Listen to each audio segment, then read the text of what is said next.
Hello, everyone. Welcome to the Week Ahead, a podcast by SBM Intelligence. I'm your host, Bisolans, and every Saturday we look at some stories shaping our continent. First up, the MTN Group is facing a financial storm as it predicts a half-year loss due to the devaluation of the Nigerian naira and operational hurdles in Sudan. With earnings per share plummeting and business activity in Nigeria hitting an 8-month low, we'll explore how this economic shift will shape the region. Next, we focus on Nigeria, where political drama unfolds in Edo State. After a contentious impeachment of Deputy Governor Philip Shaibu and his controversial return, the state government is accusing him of impersonation. We will break down the legal and political ramifications of this unfolding saga. Finally, we head to Guinea, where a draft constitution has been unveiled, signaling potential changes on the horizon. With provisions for a bicameral system, bans on the death penalty, and a presidential term limit, we will examine what this means for the country's journey toward democratic stability. Joining me for insights on these critical stories is Samuel Atiku, a public policy analyst. Welcome to the show. Thank you for having me on the program. Thank you so much. Yeah, it's good to have you here again. And today our first story is about MTN.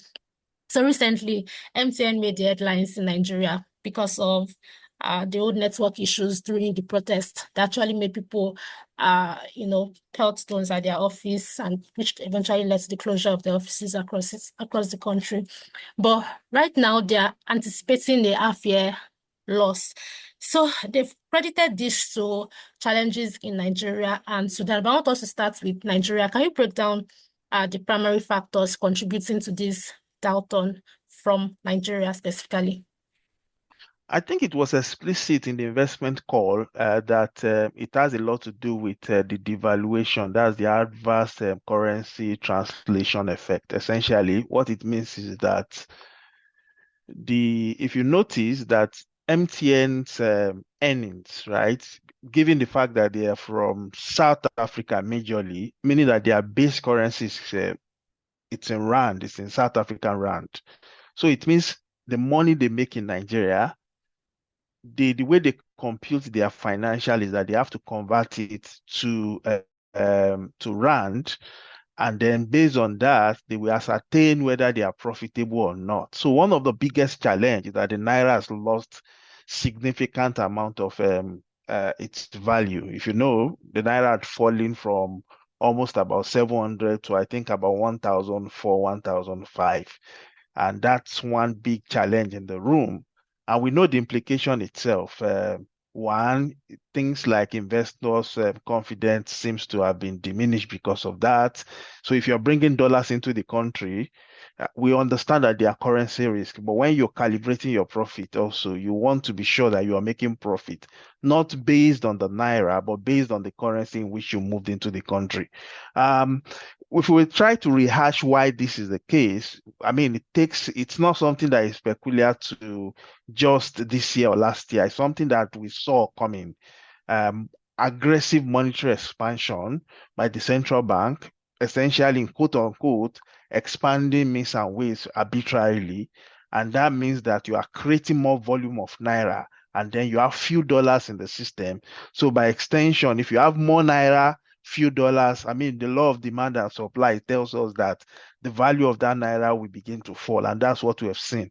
I think that's the first real issue. But aside from that, also, there are operational issues in Nigeria. Yeah, the pass-through effect of that we suspect will come in the second half of this year. The pass-through effect of that, where you begin to arbitrarily cancel customer accounts, meaning that you're closing people's account in quotes without recourse to certain things. I think certain things you should have taken a lot of things into consideration. Of course, I know they hang it on the fact that, you did not have your NIN linked to your phone, but majority of people that even have their NIN linked got their lines actually shocked off. So those are going to one way or the other impact business. But the overall thing there is, one, there's always a strong currency risk in Nigeria, and we see that taking its toll on MTN. There's the regulatory factor that we need to put into consideration. And there's also the based, I'll call it the base effect of actually bringing foreign currency into Nigeria. And then by the time you're trying to compute your profits, if you're computing it based on that foreign currency, and the naira is not stable, of course, it's going to impact you negatively. I think that's the overall thing that we see happening here, in terms of the MTN numbers. All right. Thank you for that comprehensive response. All right. So one of the issues is that the telecom companies in Nigeria have been trying to advocate for a tariff increase, but apparently they haven't really gotten the cooperation of the NCC, the Ministry of Digital Economy. So I was wondering what would be the long-term effects of this if they are not able to get a tariff increase? How is it going to affect they are doing business in Nigeria, considering that even right now, if anybody tries to increase prices right now, Nigerians are emotionally charged due to high prices generally. So what role can government play in balancing this, the financial viability of telecom companies in which they're able to make their profit, but at the same time, it's not too hard on Nigerians who are already struggling?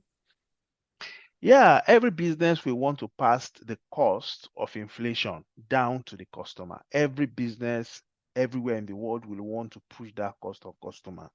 Um, with relations to telecoms itself, I'm of the opinion that the way the pricing system of telecoms in Nigeria is being done, I don't think it's, how will I call it, it's not robust enough. For instance, if you go everywhere in the world, people always have this monthly concept of, and then they lock you into a long-term contract. But that happens, for instance, if you go to the US or maybe in Germany, European countries, what you will see is they charge you a flat fee of, say, maybe $30. You can make unlimited numbers of calls as you like. Some people will even give you unlimited data to actually browse as you wish. But the context there is that you are locked into a long-term contract, meaning that you can't exit that contract maybe for 18 months, maybe for 24 months, maybe for 12 months. They will give you that just to ensure that their income is balanced. I think Nigerian's telecom needs to begin to move in that direction. And for you to get into that mode itself, a lot of regulatory barriers will have to be dropped. I think that's the first one. The second one, when we look at cost implication, I think there's a big context around the lease agreement. Remember, most of the equipment that you see most of these telecom companies using, like the big mast and all those things, are shared infrastructure. And when you have shared infrastructure and the infrastructure providers are putting cost on you, they are pushing cost on you itself, or they are calibrating those costs using dollars. And then the naira is losing its value, meaning that you have to pay more for that itself. That's also a big issue. And that's why if you look closely at the strategic adjustment that you see MTN doing and most telecoms operators in Nigeria doing, they're trying to renegotiate that effect. And it all boils down to the microeconomic risk, but I mean, that we keep talking about. I think the first role for government in Nigeria is to ensure that the microeconomic indices in Nigeria is stable. You want inflation to be low. Inflation is a thief of time. It steals people's time. That's one. Number two, also, it exacerbate poverty. That's the real truth about inflation. Inflation is by extension a tax on the poor. So that's the first thing. You need to ensure that your macroeconomic systems is very solid. And that has a lot to do with your fiscal policy. You cannot be making 5 trillion naira and you're projecting that you're going to spend 30 trillion. That's going to impact the economy negatively. You cannot arbitrarily be printing money to finance, maybe you to pay salaries and all those things. You have to take hard decisions around those spaces to ensure that the economy is at least on a very solid base for you to build on. So those are the building blocks from the government side that they need to put on ground. In terms of the regulatory environment itself, I think there's a need to actually bring a lot of people to the table to begin to have a conversation about the lease agreement that most telecoms operators actually went into with infrastructure providers. I think there needs to be a lot of renegotiation. And then at the heart of that negotiation itself, just like you have said, the customers must be at the heart of it. See, Nigerians are extremely poor. Inflation are taking a lot of people's income. So regardless of how you want to think about it, if you increase the price of data, you increase the price of telecom service, people are going to take cuts in those spaces. So extension, what I mean in essence is that it's not that because you increase call and all those things, people will continue to make those kind of calls. People will have to trim down. In fact, people are already trimming down on the volume of data they are consuming, on the volume of calls they are making just to make ends meet. And that's going to continue. So if you increase the price times two, people are going to bring that down. And the effect itself in terms of the income you make will still not be significant compared to how large your overhead is as a business. So I think those are the building blocks that we need to wait for. I think for businesses operating in Nigeria, I think we have to set in motion a 3-year, 4-year plan to actually ride through this. You can't just make immediate decision based on the next financial year because you want to make profit by December. You now begin to make those calls. The devastating effect of that will be telling for the next 3-4 years, and that's where you don't want to go as a business. You want a long time, measurable progress as you're moving ahead. All right. Also, before we discuss Sudan, there's one more question that I have on this, and it's about regulatory environment, Nigeria's for Nigerian businesses and businesses in Nigeria. Recently at SBM, we're discussing the issue of fines, how MTN has been fined a lot over the years. In fact, some years ago, they actually had a huge loss because of a particular fine. So I was wondering, how has this impacted them as a company? We are seeing less ads from MTN, and then it seems like there's a bit of bias, and I would want you to speak to that because it seems like other telecom companies like maybe Glo, we don't really hear of them getting fines, like getting fined the way MTN gets fined. So how is this regulatory environment? What are the long-term consequences for Nigeria's telecom industry? Yeah, I think you hit the nail on the head itself. You don't approach regulation from the standpoint of transforming a regulations, right? You're using regulation as a tool, as a pass-through or as a pathway to increasing the revenue of a state. No, regulations are there to ensure that everybody have a fair playing field, right? Where everybody can play fairly. Now, the implication, you mentioned one of the key implications itself is that when you begin to find business arbitrarily, number one, it brings financial strain. And the people that will pay the brunt is simple. Business is business, an entity. The people that will pay the brunt are the people that benefit from that business itself. So number one, is either they sack up workers or they reduce the volume of advert they are pushing in. And by extension, it essentially means that uh, people playing the media space itself are not receiving enough income, and that means they have to trim down their their workers also. And then the contagion effect itself, the chain effect of what you have done is that it impacts negatively on the economy. That's one. The second one is reputational damage itself. So when you're coming into the country and you're thinking that, oh, this is what they've done to MTN, then you become a little bit very edgy. So no business wants to jump in. Maybe somebody's even looking to acquire MTN and expand aggressively. Maybe I'm thinking of actually putting fibers in every home in Nigeria as a business entity, foreign entity. And then when you look closely at what has happened to MTN, then you take a back step and you begin to think about other risk itself. And the reputational damage is not just peculiar to the business themselves, it also cascades also to the customer itself. Then, of course, the investment confidence begin to go down. And of course, by that, if investment is not flowing on, you begin to have operational disruption. That's what you're seeing. Then, of course, again, if you look at it on the part of the state, the cost that MTN will have to incur trying to defend itself, then you are going to use taxpayers' money to begin to defend those cases again. And then a huge amount of money that should have gone to improving the welfare of people, enhancing the lives of Nigeria, will have to go into legal cost itself. And then by extension, we begin to have those kind of things. So that's why I would say that regulatory environment, the concept of regulation is not to become a punitive tool to actually kill businesses because they've offended you, maybe for political reasons or any other reason. But rather, it's actually to ensure that you have a fair playing field on the ground through which everybody can play. And it's unfortunate that in recent history, MTN had been a victim, I'll call it, of a I'll call it a politically induced regulatory armor that makes absolutely no sense if you look at it in the court, because Most businesses in Nigeria actually still do almost what MTN has done, and they do it with impunity without any of those fines. So that would be my big take on that itself.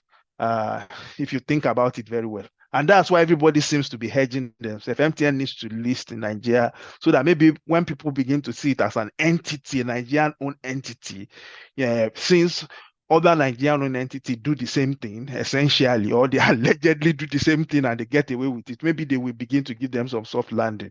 But the big takeaway for me is that all those kind of punitive regulatory armors that we've seen coming out of Nigeria, or they are even proposing to come up with, is not something that Nigeria should be known for. People that do it, like the Europeans that you're trying to copy one way or the other, they do it for certain reason, and they have a very, very solid base through which they do that. They do that one way or the other to protect their own domestic industry, and then by extension expand their own domestic base. But we have no base from which to want to build all those things. So I would say it's a very wrong choice that government and then the regulators are taking. All right. Thank you. So my final question on this particular topic is that what part of the reasons why this loss or why they are predicting this loss is due to operational challenges in Sudan. First of all, what do they mean by operational challenges? And then considering that Sudan is not even one of the top markets, I mean, like once we look at top markets for himself, probably looking at Nigeria, South Africa, Uganda, Ghana, Ivory Coast, at least based on statistical reports. So why is this the challenge in Sudan having so much impact on MTN's profit? Yes, every business. I mean, there's this I'll call it this this nine analogy that people say that if you're a farmer, you are a shepherd, and you have 1,000 sheep, and then one of them get missing itself, you will leave the 999 and go look after that one. That's essentially how you operate a business.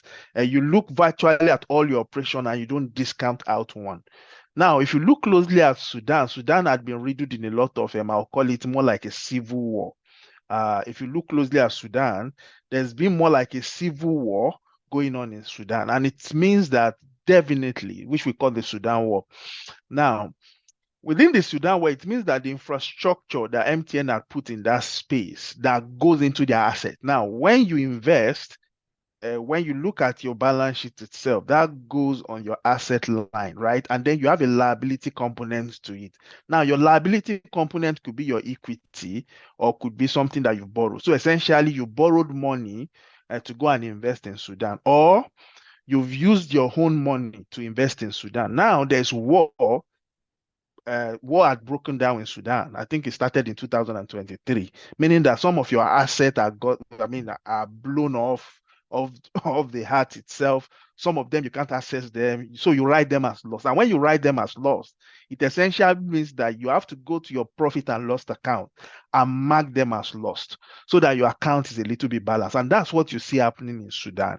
It's unfortunate. It happened in Nigeria at some point in time also. When you look at the challenges that happened along the Middle Belt region and then the northeastern region of Nigeria. So you have to mark up some assets itself and you get it out. So that's what happened in Sudan. And it's not just peculiar to that also. I think there are also issues. Aside from losing your asset, your customer, you're losing your customer, baby, because people are running scatter, people are moving, meaning that people are not making, people that are working and should be paying for telecom service, they are not doing that. So it's a whole lot of things, and that's why we always say that peace is actually like a golden bullet to economic empowerment and economic improvement. Without peace, you cannot build. There's no base for you to build any economic. That you can't grow your economy without peace itself. So that's what you see them doing. And just like I said, starting up, you may have 999 ships. If one of them get missing, you have to account for it, and that's what you see MTN doing. Okay, thank you. So moving on to the next story, which is about the political drama in Edo State. So, can you help us with the details on what led to this particular impeachment, in the first place, the deputy governor's impeachment? Can you say this is a fallout, like this was due to a fallout between the governor and the deputy governor, or were there actually real reasons why this happened? I think it's about the struggle I think it's about the struggle for political relevance and then disagreement, party movement, the camping from one party to the other, and then what happened subsequently that led to the fallout. Now, there are political reasons for that, and there are personal reasons for that. And that's why I worry when you are a politician, maybe you've actually gotten your party ticket to actually fly the flag of a party for, I'll call it for a state or I mean, maybe for a gubernatorial election, for instance. And then people impose your deputy on you, or you're taking your deputy based on, I'll call it, made on very, very fictitious, and I mean, there's no logic to it, meaning that you don't see the person as being complementary, but rather you see the person as a needed evil to get through the party selection system. And that's what you see that happened in Edo State. I mean, to be clear to everybody that sees it, a combination of all these things has happened. But I think the big elephant in the room is how the instruments that have been put in place to ensure when there are disputes, when there are issues, how that instrument, which happens to be the judicial system in Nigeria, is actually able to ensure that rules are very, very clear. And then how judgments are interpreted in Nigeria, and then they trust Nigerians themselves, whether it's politicians or the man on the street or the big politician in his mansion, how they perceive the judicial system. Unfortunately, Nigeria, to be sincere with you, the judicial system had not painted itself in good light. In fact, there was a survey that gets me interested that was done by Citizen Gavo recently, and they asked lawyers questions. They had retired judges question. 62% of Nigerian lawyers says they doubt the decision making that the justice system in Nigeria is churning out. And 91% of judges says that there are inconsistency in the rulings that come out of the justice system. That's how terrible the justice system had looked. Now, when you take it one step further and you look at the impact of that on public trust itself, I think they also did a survey, and it says that 59% of judges, they believe that those decisions that they've made have been instrumental in eroding the public trust in Nigeria in the justice system. And that's a big telling point for us to think about, to ponder around. Now, even when those things happen, where would you complain to? Of course, there's a complaint system, right, that have been put in place to ensure that when you have those challenges, you report to a particular system. Now, 86% of Nigerian lawyers, they believe that those systems are ineffective. And that's a complete breakdown. So when you put all these things together, that explains what you see in Edo State, where a governor will be telling, I mean, a court actually says, oh, reinstate this person to become a deputy governor. And then the governor says, oh, that's your own. We have our own destiny. And then you have everything going all around. And it becomes a very big political drama. It's unfortunate that we find ourselves here, but I would say it's a combination of how the justice system has been destroyed in Nigeria. And there's an important step Nigeria needs to take to begin to correct that and begin to build trust back. Okay, I'm glad that you've touched on the justice system, because I was going to ask a question on that. But let's talk about godfatherism, because apparently right now the deputy governor is trying to cooperate with Oshomole, which is very interesting, because as at when they were coming into power, they had a disagreement. They were not necessarily in his favor. So how is this going to impact the political dynamics of Edo State? I mean, Edo State itself, how would I call it? Is a complex, I'll call it, they have a complex political system. And it's unfortunate that the concept of godfatherism is still bearing its ugly head after the Anenis, and then what has happened before that time, the experience of the Grenadians, the Anenis, and then moving ahead with. So when you look at the combination of all those things, one thing that, I mean, the state should have been able to ride over all these things. Now, the truth is that the election is near, and when elections are near, there are a lot of political movements, alignment and disalignment until after the election. So I would say the first thing is because of the heightened political tension you have in the state. That's why you see this alignment and disalignment. That's one. Two, it's also a combination of the fact that the role of a deputy governor, right? Within the within the government itself is also a big question. There's a big question mark on what your role should look like and why you're there. If you're there specifically and you put, I will call it, you put the working poor, the have not at the heart of your policy discourse. Definitely, and then the governor himself also put that at the heart of policy discourse. Definitely, some of this rancor that you see flying around is not something that that you'll be seeing. So I will say I don't know what to say here. I think the most important thing there is actually to look at this tension and ensure that this tension does not degenerate into conflict and death of people. I think I think more people that are statesmen in the country needs to call everybody to order, especially ensure that the rulings of the court are there too, ensuring that we don't begin to of course, the working poor, the have not, are the one that will suffer the brunt. So we don't get to that point whereby everything degenerates into that kind of fracas. I think that should be at the heart of it. And I think the president himself and then the parties involved also needs to begin to, when I talk about the political parties involved within the state, they need to come to a conclusion and come to a consensus that we cannot allow people to die needlessly because of certain things.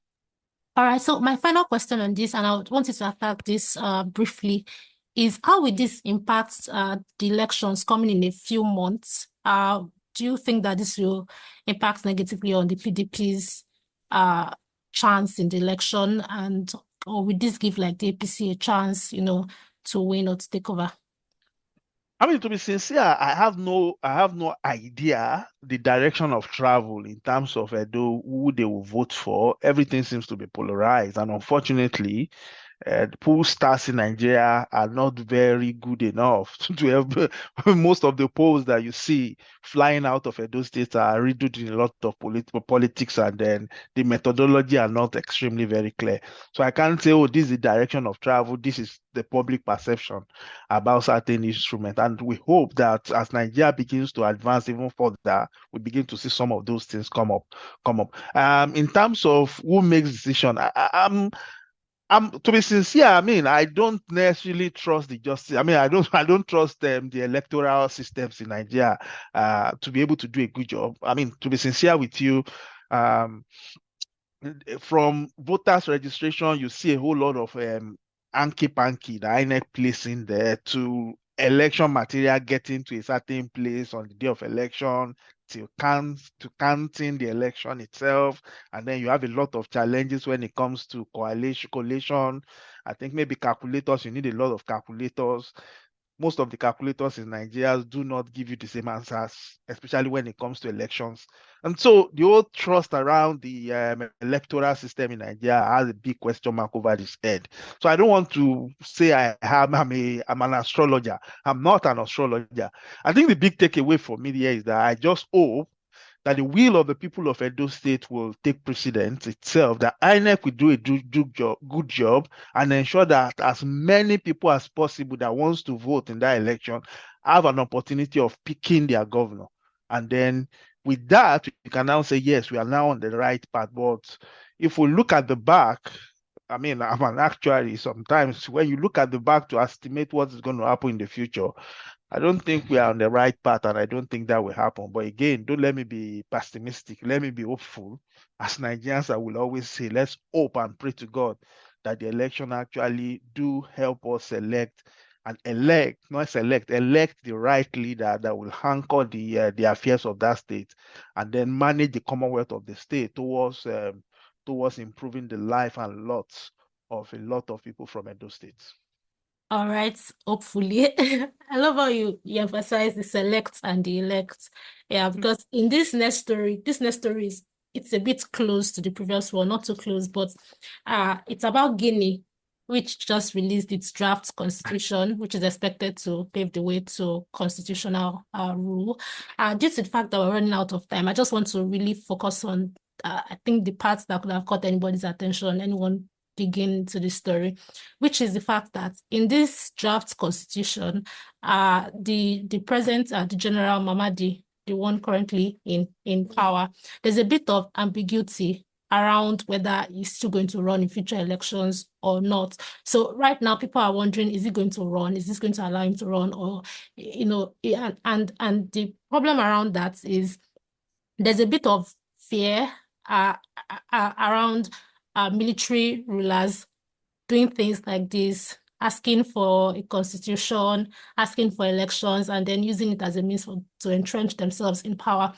So do you think that this is a possibility for Guinea? Is this really going to be what paves the way for true elections where someone, a civilian, will come into power, someone that is truly elected, or is this just going to be a strategy for the present military ruler to continue his rule?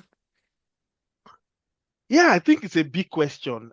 Guinea is something of interest to all of us. I will say, I think initially, the general himself, General Mamadi, was saying that he was not going to contest election. But if you look at recent actions, the ongoing arrest of activists that raise concern about human rights and then the rule of law in the state around those transitional period. When you see a general as having authority and begins to round people up and arresting people, it raised a big red flag. I think that's one. Number two, the fact that the new draft constitution did not embed in it that he is exempted, right, from running for that position also demonstrate. We've seen it happen multiple times in Africa. Somebody come up and then promise heaven and earth, and then when it comes to drafting the constitution, they begin to pave that soft land for themselves. That's exactly, I mean, just like you said, legitimately, people could raise those concerns. Why they are positives, yeah, you look at it, bicameral legislative system. You have the National Assembly and the Senate, almost similar to Nigeria, to ensure that there's balance. You see things like those progression provisions, things like banning female genital mutilations, things like ensuring detainees are actually informed of their charges, which is built around human rights, and then ensuring that you're restricting the tenure to just 10 years, which gave birth to that problem in the first call. Yeah, you could say, yeah, those are positive lights. But again, I keep reiterating, when you see a general that was not elected by the people draft a constitution, again in quote, that is not from the people, and then begin to round off activists that are raising questions, it shows clearly that the direction of travel is because he wants to contest election.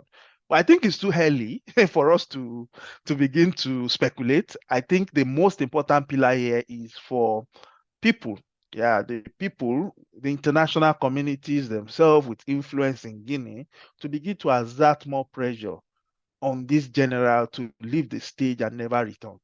We don't want military to begin to decide what happens in a country. Let the people of the country decide what they want for themselves. And ensure that we have a system that is transparent for electing leaders in Africa. That's what we hope for. That's what we envisage will happen in Guinea. And then we are hoping that all this old talk around this General Mamadi coming back again is something that I mean, we say, oh yeah, we are wrong. I want to be wrong, but the direction of travel does not look nice. All right, thank you. So my final question on this. So how will this particular issue in Guinea affect other countries in Africa? How will it affect regional stability, considering that there are also other countries where the military has taken over? Yes, I think if Guinea could actually make this transition back to democracy itself, it will help exert pressure on countries like Niger, Burkina Faso, all those other countries where coups have happened in recent time to actually begin to push in that direction also. We don't envisage that we have an Africa that people will be using bullets and guns to hijack instrument of state. I think that's bad enough for us if we think about it deeply. I, the more I think about it, I think that's one of those key things. It helps exert pressure on other people to follow the same pathway.